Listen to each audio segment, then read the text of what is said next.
The Bengali টিউশনে তোমাদের সকলকে স্বাগত। আমি শুভময়। আজ তোমাদের নীরেন্দ্রনাথ চক্রবর্তীর লেখা আবহমান যে কবিতাটি রয়েছে সেই আবহমান কবিতাটি নিয়ে আলোচনা করব।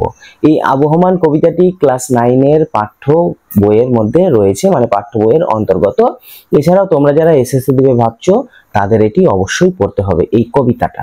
তো এই কবিতাটি পড়ার আগে আমরা নীরেন্দ্রনাথ চক্রবর্তী সম্পর্কে সামান্য একটু জেনে নেব, তারপরে এই কবিতাটি দেখে নেব, মানে কবিতাটি একটু পাঠ করব এবং তারপর কবিতাটির বিষয়বস্তু নিয়ে আলোচনা করব এবং সব শেষে থাকবে কবিতাটি থেকে সামান্য এমসিকিউ প্রশ্ন কয়েকটি। তো চলো তাহলে প্রথমে আমরা কবি সম্পর্কে অল্প একটু দেখে নেই। নীরেন্দ্রনাথ চক্রবর্তীর জন্ম হয়েছিল 19 অক্টোবর 1924 খ্রিস্টাব্দে বাংলাদেশের ফরিদপুর নামক একটি জায়গায়। তার বাবার নাম ছিল জিতেন্দ্রনাথ চক্রবর্তী এবং তার মায়ের নাম ছিল প্রফুল্ল নলিনী দেবী। তার বাবা মানে আমাদের কবির বাবা ছিলেন কলকাতা বিশ্ববিদ্যালয়ের একজন অধ্যাপক। তার বাবা কলকাতা বিশ্ববিদ্যালয়ের অধ্যাপক ছিলেন। তিনি ছিলেন ইংরেজি সাহিত্য ও ইংরেজি যে ভাষা সেই ভাষার উপর তিনি অধ্যাপনার কাজ করতেন। দেখুন, নীরেন্দ্রনাথ চক্রবর্তীর যে পড়াশোনা সেই পড়াশোনা শুরু হয়েছিল গ্রামের একটি পাঠশালায়। পরে তিনি সেন্ট পলস কলেজ থেকে বিএ এবং কলকাতা বিশ্ববিদ্যালয় থেকে এমএ পাশ করেছিলেন। নীরেন্দ্রনাথ চক্রবর্তী দেখো পেশায় ছিল একজন সাংবাদিক। তিনি বিভিন্ন পত্রপত্রিকায় কাজ করেছেন, মানে বিভিন্ন পত্রপত্রিকায় তিনি লেখালেখির কাজ করে গিয়েছেন। তার এই যে বিভিন্ন পত্রপত্রিকায় লেখালেখির কাজ করেছেন সেই পত্রপত্রিকাগুলি হলো যথাক্রমে স্বরাজ, ভারত, সত্যযুগ, প্রত্যহ, মাতৃভূমি, United press of India, Anandabazar ইত্যাদি। তিনি আনন্দ মেলা নামক যে পত্রিকা ছিল সেই পত্রিকার সম্পাদনার কাজ করেছেন এবং আনন্দবাজারের দেখবে একটি রবি বাসরীয় বলে একটি সংখ্যা বের হয়, সেই রবি বাসরীয়তেও তিনি সম্পাদনার কাজ করেছেন। তিনি খুব ছোটবেলা থেকেই কাব্য, কবিতা, বিভিন্ন ধরনের লেখালেখিতে ব্যস্ত ছিলেন, মানে বিভিন্ন পত্রপত্রিকায় তিনি ছোটবেলা থেকেই তার হাত পাকিয়েছেন। তার প্রথম কাব্য নীল নির্জন একটি সমসাময়িক যে পত্রপত্রিকা ছিল সেই সমসাময়িক পত্রপত্রিকায় প্রকাশিত হয়েছিল। তার লেখা প্রচুর কাব্যগ্রন্থ রয়েছে। সেই প্রচুর কাব্যগ্রন্থের মধ্যে আমরা কয়েকটি কাব্যগ্রন্থকে এখন তুলে ধরবো। সেই কয়েকটি কাব্যগ্রন্থ হলো যথাক্রমে অন্ধকার বারান্দা, নীল নির্জন, উলঙ্গ রাজা, কবিতার বদলে কবিতা, পাগলা ঘন্টি, প্রথম নায়ক, নিরক্ত করবী, কলকাতার যিশু ইত্যাদি উল্লেখযোগ্য। আমাদের পাঠ্য যে আবহমান কবিতাটি রয়েছে সেই আবহমান কবিতাটি অন্ধকার বারান্দা নামক যে কাব্যগ্রন্থ রয়েছে সেই কাব্যগ্রন্থ থেকে সংকলিত হয়েছিল।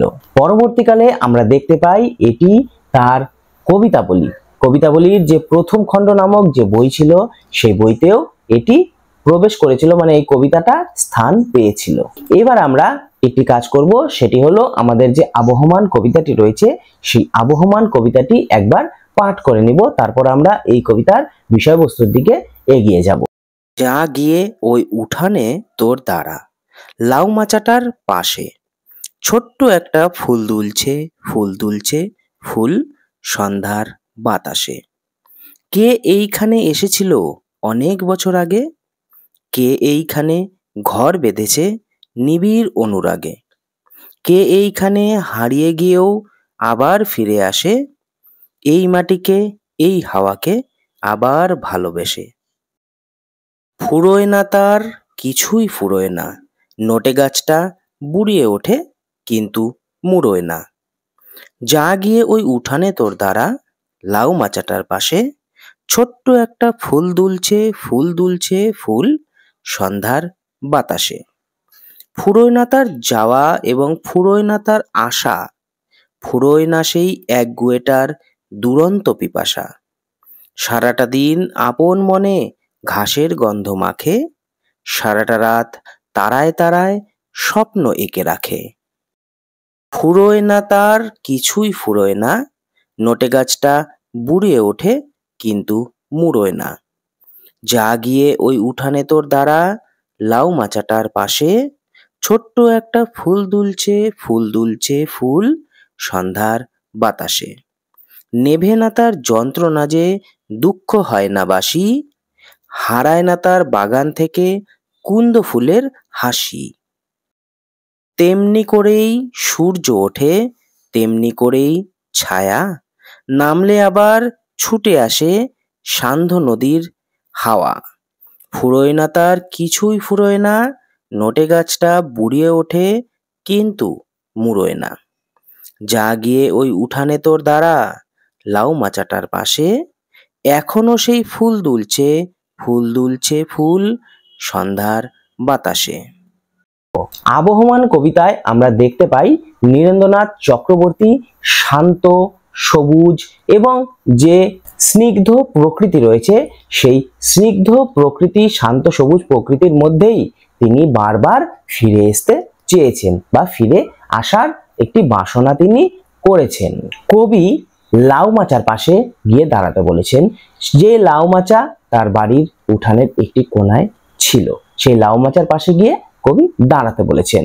কবি বলেছেন এই লাউ মাচাটির পাশেই বা এই লাউ মাচাটির ধারেই এক সময় মানুষ নিবিড় অনুরাগে বা ভালোবেসে তার ঘর তৈরি করেছিল। পরবর্তীকালে দেখতে পাই আমরা মানুষ সেই জীবনকে বারবার হারিয়েছে এবং মানুষ বারবার আবার সেই জীবনে ফিরে আসতে চেয়েছে। সে যে ভালোবেসেছিল এই মাটিকে, সে যে ভালোবেসেছিল এই হাওয়া, এই বাতাসকে, সেই ভালোবাসা কবি বলেছেন কোনো দিন ফুরিয়ে যাবেই না। কবি তাই একটি উদাহরণ দিয়েছিলেন যে নোটে গাছটা বুড়ো হয়ে যাবে, মানে বুড়িয়ে উঠবে, কিন্তু তা মুড়োয় না, অর্থাৎ নোটে গাছটি দীর্ঘস্থায়ী হয়ে যায়, কিন্তু নোটে গাছটা কখনোই নিষ্প্রাণ হয় না, মানে নোটে গাছটার কখনো মৃত্যু হয় না। তাই কবি বারবার আমাদের কাছে অনুরোধ করেছেন বা বলেছেন সেই লাউ মাচাটির পাশে গিয়ে দাঁড়াতে, যেখানে মানুষ আজীবন ধরে যাওয়া আসা করে এসেছিল। সেই লাউ মাচাটির পাশে গিয়ে তিনি দাঁড়াতে বলেছেন। কবির যে দুরন্ত পিপাসার আমরা পরিচয় পাই, সেই দুরন্ত পিপাসা কোনো দিনও মেটে না। অন্যদিকে সে তারায় তারায় স্বপ্ন এঁকে রাখে বা তারায় তারায় সে স্বপ্ন বুনতে থাকে। একদিকে যেমন দুঃখ যন্ত্রণার শেষ হয় না, অন্যদিকে তেমন বাগানে যে কুন্দ ফুলের হাসি আমরা লক্ষ্য করি বা কবি যে কুন্দ ফুলের হাসি লক্ষ্য করেছিলেন, সেই হাসিও হারায় না। সূর্য যেমন অস্ত হয় এবং সূর্য যেমন উদিত হয়, এটা যেমন প্রাকৃতিক নিয়ম, এই নিয়মকে কেউ কোনোদিন ভাঙতে পারবে না, তেমনি পল্লী প্রকৃতির কোলে বছরের পর বছর ধরে মানুষ যাতায়াত করে চলেছে। কখনো হয়তো কাজের প্রয়োজনে তাকে বাইরে যেতে হয়েছে, কিন্তু তার এই পল্লী প্রকৃতিতে ফিরে আসার বাসনা মনের মধ্যে সব সময় কাজ করেছে। যে উঠানের পাশে সন্ধ্যার বাতাসে লাউ মাচাটিতে একটি লাউ ফুল দোল খায়, সেই উঠানেই কবিতার শৈশবকে ফেলে এসেছিলেন। এই লাউ ফুলগুলি হলো জীবনের এক একটা অতীতের মুহূর্ত। কবি তাই বলেছিলেন এই জায়গাতেই একদিন তিনি নিবিড় অনুরাগে ঘর বেঁধেছিলেন। হয়তোবা পরিস্থিতির চাপে তাকে এখন অনেক দূরে চলে যেতে হয়েছিল, কিন্তু এই মাটিকে, এই হাওয়াকে ভালোবেসেই তিনি আবার এই পল্লী প্রকৃতির মাঝে ফিরে আসার বাসনা প্রকাশ করেছেন। আসলে আমরা দেখতে পাই মানুষ বড় হয়, বড় থেকে বৃদ্ধ হয়, কিন্তু বৃদ্ধ হলেও তার মনের বয়স কখনো বাড়ে না। তাই কবি উদাহরণ দিয়েছেন যে নোটে গাছটা বুড়ো হয়ে যায়, কিন্তু নোটে গাছটা কখনো মুড়োয় না। আমরা তাই দেখতে পাই নীরেন্দ্রনাথ চক্রবর্তী গ্রামীণ জীবনের বা গ্রামীণ সমাজের বা বলতে পারো গ্রামীণ সংস্কৃতির যে বিভিন্ন ছবি, সেই ছবিগুলোই তার কবিতায় বা তার কাব্যে বারবার যেন ফিরে ফিরে এসেছে। ফেলে আসা স্মৃতির প্রতি কবির যে বেদনা, স্মৃতিতে ভেসে ওঠা যে হারানো শৈশব, সেগুলি যেন কবিতার প্রত্যেকটি ছত্রে ছত্রে আমরা ফুটে উঠতে দেখি। দেখো এই কবিতায় কবি গ্রাম্য জীবনে আবার ফিরে আসতে চেয়েছেন। একটি সাধারণ উদাহরণ তোমাদেরকে আমি শেষে দিয়ে যাই। মনে করো তোমার বাবা কাকারা যে গ্রামে মানুষ হয়েছে, সেই গ্রামে তারা খোলামেলা জায়গায় থেকে অভ্যাস। সেখানে খোলা মাঠ, খোলা আকাশ বাতাস, সেখানে লাউ মাচা, কুমড়ো গাছ ইত্যাদি বিভিন্ন যে ফুল ফলের গাছ রয়েছে, সেগুলিতে তারা বড় হয়ে মানুষ। এইবার ধরো চাকরি বাকরির সূত্রে তাদেরকে বিভিন্ন বড় বড় জায়গায়, বড় বড় শহরে চলে যেতে হয়েছে, কিন্তু সেখানে একটি যে দম নিবে ভালো করে সেই জায়গাটি নেই। সেখানে শ্বাস রুদ্ধকর অবস্থা, পায়রার খোপের মতো অবস্থা। তো সেই জায়গায় তারা শান্তিতে বসবাস করতে পারে না, কিন্তু তাদের কাজের সূত্রে, ব্যবসার সূত্রে, পড়াশোনার খাতিরে বিভিন্ন রকম চাপে, পরিস্থিতির চাপে তাদেরকে কিন্তু সেখানে চলে যেতে হচ্ছে। কিন্তু তারা যখন অবসর নেবে জীবন থেকে, সেই অবসরের পর তাদের মন চাইবে যে আমরা সেই গ্রামে গিয়ে আবার খোলামেলা ভাবে বেঁচে থাকি। আমাদের নীরেন্দ্রনাথ চক্রবর্তী একদম সেম এই জিনিসটি বলতে চেয়েছেন আমাদের, যে ছোটবেলায় যে স্মৃতিগুলি তিনি ছেড়ে এসেছিলেন গ্রামে, এখন বয়স হয়ে গিয়েছে, বয়সের ভারাক্রান্ত ভাব তার মধ্যে চলে এসেছে। এখন চাকরি জীবন থেকে, মানে তিনি তো সাংবাদিকতা করতেন, তার এই কাজ থেকে তিনি ছুটি চান এবং এখন তিনি আবার ওই পল্লী প্রকৃতির কোলে ফিরে যেতে চান। দেখো, এটাই হলো মূলত আবহমান কবিতাটির যে বিষয়বস্তু। খুব সংক্ষেপে আমি বললাম, বেশি ডিটেলসে ঢুকলাম না।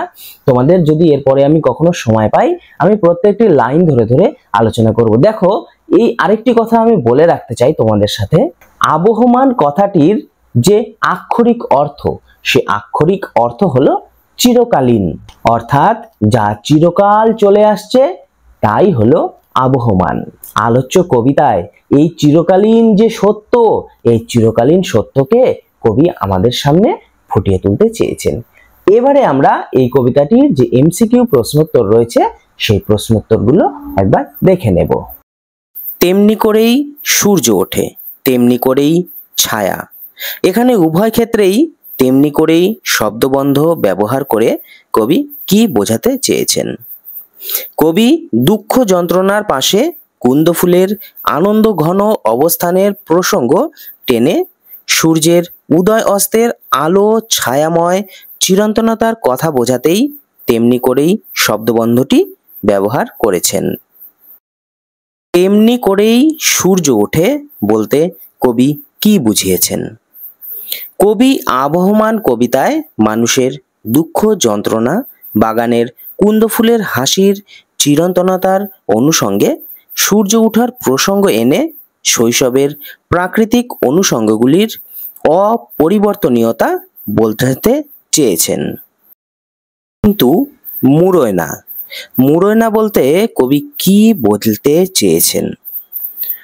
অগ্রসরমান সময়ের নিরিখে মাতৃভূমির সঙ্গে মানুষের সম্পর্কে সময়ের ছাপ পড়লেও তা কখনো মুছে যায় না, কবি সে কথাই বোঝাতে চেয়েছেন। সারাটা দিন আপন মনে ঘাসের গন্ধ মাখে, উদ্ধৃতিটির সরলার্থ কি? জন্মভূমি থেকে দূরে থাকা মানুষ মনে মনে সবুজ ঘাসে ভরা জন্মভূমির স্নেহ স্পর্শ শরীরে মেখে নেয়, এ কথাই কবি বোঝাতে চেয়েছেন। দুঃখ হয় না বাসি, দুঃখ বাসি হয় না কেন? মানুষের শৈশব বা স্বদেশ হারানোর দুঃখ যন্ত্রণা সর্বদা তার স্মৃতিতে সজীব থাকে, তাই কবি এমন উক্তি করেছেন। কুন্দ ফুলের হাসি কখনো হারায় না বলার কারণ কি? মানুষের শৈশব ও স্বদেশ হারানোর দুঃখ যন্ত্রণা যেমন হারিয়ে যায় না, ঠিক একইভাবে বাগান থেকে কুন্দ ফুলের হাস্যময় ছবিও হারিয়ে যায় না।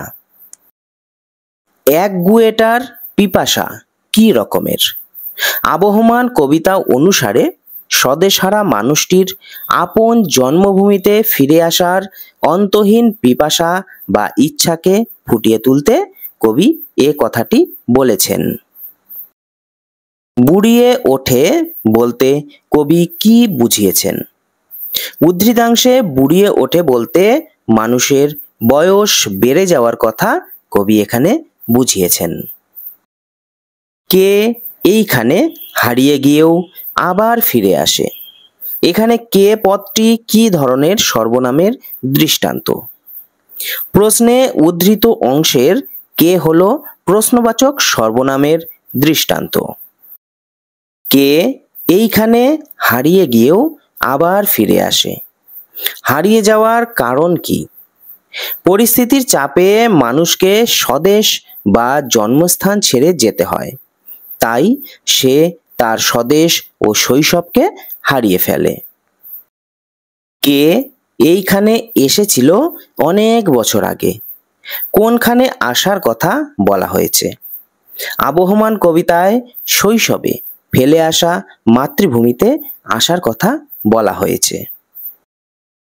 নেভে না তার যন্ত্রণা, কিসের যন্ত্রণা? আবহমান কবিতায় কবি মাতৃভূমি থেকে বিচ্ছিন্ন হওয়ার অনিঃশেষ মানসিক যন্ত্রণার কথা বলেছেন। ফুরোয় না সেই একগুঁয়েটার দুরন্ত পিপাসা। একগুঁয়ে শব্দটি ব্যবহারের তাৎপর্য কি? মাতৃভূমিহারা মানুষটির নিজ ভূমিতে ফেরার একরোখা মানসিক জেদকে বোঝাতে প্রশ্নোদ্ধৃত অংশে একগুঁয়ে শব্দটি ব্যবহার করা হয়েছে। নোটে গাছটা বুড়িয়ে ওঠে।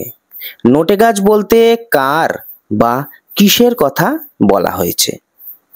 আবহমান কবিতা থেকে গৃহীত উদ্ধৃতাংশে নোটে গাছ হলো মানুষ ও তার মাতৃভূমির সম্পর্কের আবহমানতার প্রতীক। কে এইখানে এসেছিল অনেক বছর আগে, কোনখানে আসার কথা বলা হয়েছে? আবহমান কবিতা থেকে উদ্ধৃত অংশে এইখানে বলতে শৈশবের গ্রামের কথা বলা হয়েছে। কে এইখানে এসেছিল অনেক বছর আগে, এখানে অনেক বছর আগে মানুষটি কি করেছিল? অনেক বছর আগে মানুষটি এই গায়ে নিবিড় অনুরাগে ভালোবাসায় ঘর বেঁধেছিল।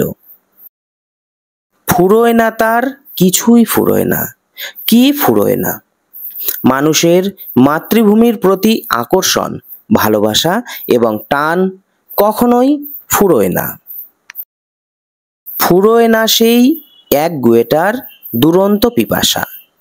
দুরন্ত পিপাসা বলতে কবি কি বুঝিয়েছেন? আবহমান কবিতায় কবি স্বদেশচ্যুত মানুষটির স্বভূমিতে ফিরে আসার দুর্নিবার ইচ্ছাকেই দুরন্ত পিপাসা বলেছেন। এখনো সেই ফুল দুলছে, ফুল দুলছে। ছোট্ট ফুলটির সন্ধ্যার বাতাসে দোলার কারণ কি? জন্মভূমির সৌন্দর্য আর আকর্ষণ বুকে নিয়ে কর্মের টানে মানুষ গ্রাম ছাড়ে। মনে থেকে যায় জন্মভূমি ফেরার বাসনা। আবহমান কবিতায় কি কখনো হারায় না বলা হয়েছে? আবহমান কবিতায় বাগান থেকে কুন্দ ফুলের হাসি কখনো হারায় না বলে কবি মনে করেছেন। সারাটা রাত তারায় তারায় স্বপ্ন এঁকে রাখে বলতে কবি কি বুঝিয়েছেন? কবি ফেলে আসা শৈশব ও স্বদেশের স্মৃতি ফিরে পাওয়ার অপূর্ণ বাসনার ছবি সুদূরের হাতছানি দেওয়া তারায় তারায় এঁকে রাখেন। যাওয়া আসা না ফুরোনোর কারণ কি? আবহমান কবিতায় কবি মাতৃভূমিহারা মানুষটির স্মৃতি তাড়িত স্বভূমিতে যাওয়া আসার অন্তহীন মানসযাত্রার কথা ব্যক্ত করেছেন। সন্ধ্যার বাতাসে কি দুলছে? আবহমান কবিতায় ছোট্ট ফুলটি সন্ধ্যার বাতাসে দুলছে।